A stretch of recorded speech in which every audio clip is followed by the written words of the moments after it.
Good afternoon. I'm Wade Fox, and I'm the host of this special edition of Second Opinion.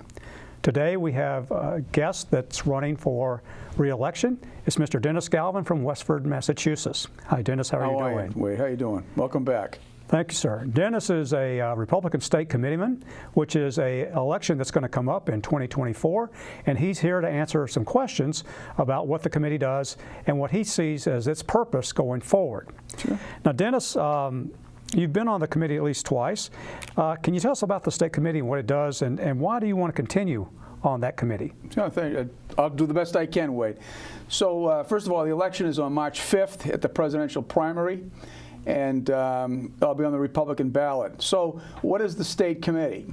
Well, the best analogy that I use is that if you follow professional sports at all, you know how important a front office is to the success of any professional team. They procure the players, the coaches, and they provide the material support to the team so it can be successful.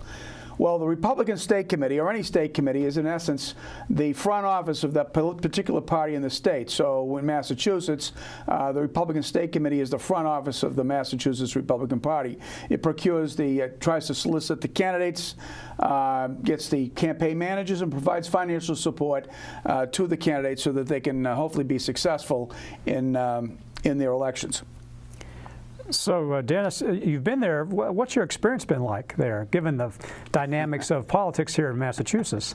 It has been a very eye-opening experience, let me tell you. I was first elected in 2016. I've done 2 4-year terms. This will be if I'm elected, this will be my 3rd term. And I have learned a lot about how Massachusetts works or doesn't work from the experience. What happens with the Republican State Committee, at least over the past 8 years, is there's been a significant struggle between 2 really competing ideas on the Republican Party. One idea I would call is the governor-centric idea, which means that all the emphasis, resources, everything should go into the election of the governor. And the contrary idea is that all the resources and effort should be going into expanding the presence of the Republican Party in the state legislature. I happen to be a subscriber of the latter group. I want more Republicans in the legislature, and I think those who are opposing us want it to go the other way. Okay.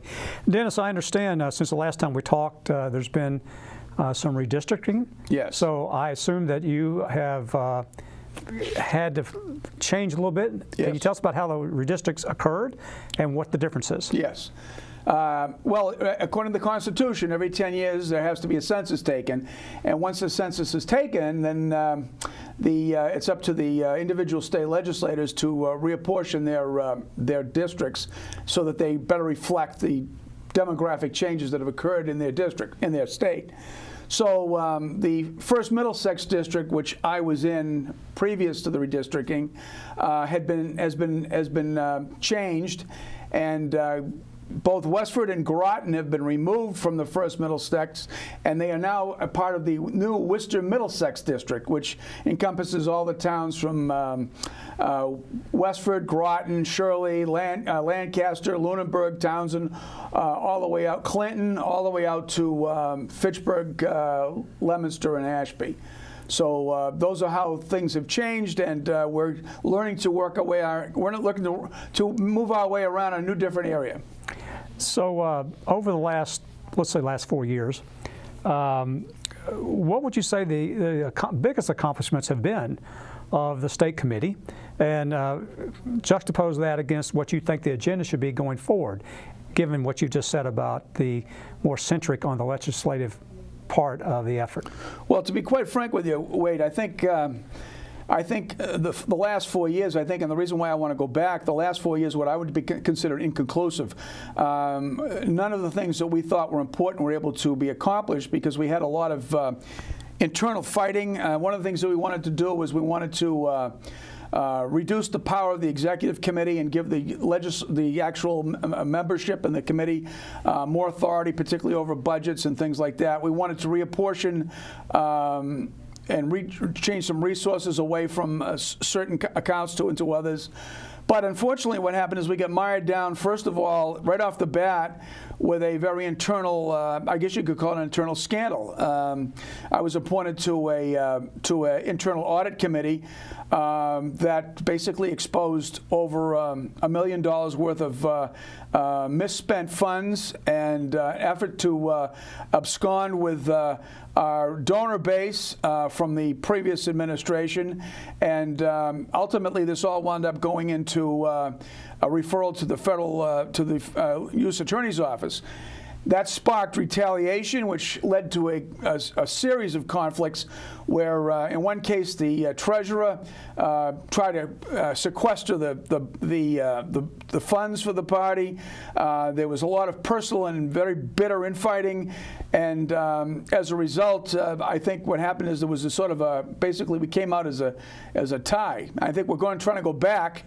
And we want to see if we can't reinstitute those changes. And most importantly is to get the resources to the legislative candidates so that they can try to compete and change the complexion and the seats up at Beacon Hill. Well, Dennis, I've heard you mention in the past the concept about Uni Party, which is I think something you've said to me in the past, mainly about Massachusetts being one of the bluest of blue states. I did notice that the current governor had a State of the Commonwealth, and that just today the Republican chairman has responded to it. Yeah. And it paints two different pictures, I believe. Can you maybe talk to that about how those different pictures, what they are, and how they should be addressed? I'd be glad to. The Uni Party is a very interesting term, and I think it's very fitting for Massachusetts. It actually it brings two particular people who are on opposite sides of the spectrum actually sort of coined the phrase. The first one was Ralph Nader. Back in the early 2001, 2002, when he accused the Congress of being a uni party. And that was later picked up by none other than Steve Bannon, who accused the Congress of being the same thing. And what they're talking about with the uni party is they're talking about a consolidated interest between Republicans and Democrats and anybody else up there, in which the primary concern of the membership in the legislature or the Congress is the perpetuation of their own positions at the expense of the good and, of the policy and the best interests of either the state or the nation that they're governing. And I think that accurately reflects Massachusetts. I mean, Massachusetts is a uni party. It's dominated primarily by progressive Democrats, but it is insulated and protected very much by certain Republicans, particularly the leadership, and together they make a pretense out of democracy, and they've made it turn into a puppet show. And I think that has to change if we're going to go forward. Well, would you say that helps, shall we say, moderate the image that everything is going well, as the governor said? Or, I mean, do you have, as I look at the press release, it's like you have debt, you have crime, you have people leaving the state. Well, business is being right. You're absolutely right, and the reason for that is that there is no opposition to the progressive agenda that is now dominating Massachusetts politics, which is driving and causing primarily the economic problems that we're dealing with. And that's been as a result of the fact that certain members of the legislature, they'll sound well, they'll put their arguments out there, but there's no effort to support any effort to try to increase the legislature. We need to get more Republicans into the Massachusetts legislature, or Massachusetts is going to go financially broke. It's as very simple as that. There's no two ways about it. Do you think that the situation that we've got now, is it going to change dynamics in 2024, given the national election, where we've got so many people on one side versus the other? Well, is there no middle ground? That remains to be seen. I don't think right now there is any middle ground, to be honest with you. I think it's a very few people that really don't know what side of the fence they're on. And I think it really comes down to two very clear viewpoints. People like to call left and right, but when they do it, they usually do it in a socialist context. Left is communist, right is Nazi. I see it a different way. I see the left as statist and I see the right as basically freedom or freedom-based, liberty-oriented, minimal government, and an allowance of expansion of free enterprise and things like that. Okay, Dennis, if based on what you're faced with, part of the issue that you're asking for is that the state committee try to drive more Republicans into running, I guess, yes, and winning. Yes. When I lived here, that was kind of the agenda, regardless of what the head of the party said. That's what we wanted to do. But there are times where we had every post being attached to a Republican running, and a couple times they absolutely got wiped out. Well, so how do you think you can go forward and get more Republicans to step up and do this? You got to be willing to provide them with support, and that hasn't been done through the times that you were here. I can say for the last 20 years, the Massachusetts Republican State Committee has not supported.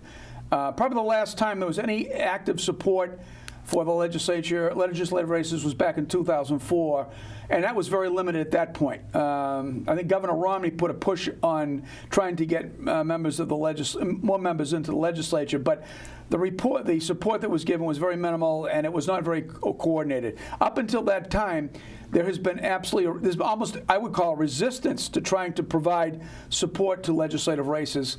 And the sad part about it is there are significant races within the Commonwealth that we could win. I mean, anything west of 495 is winnable.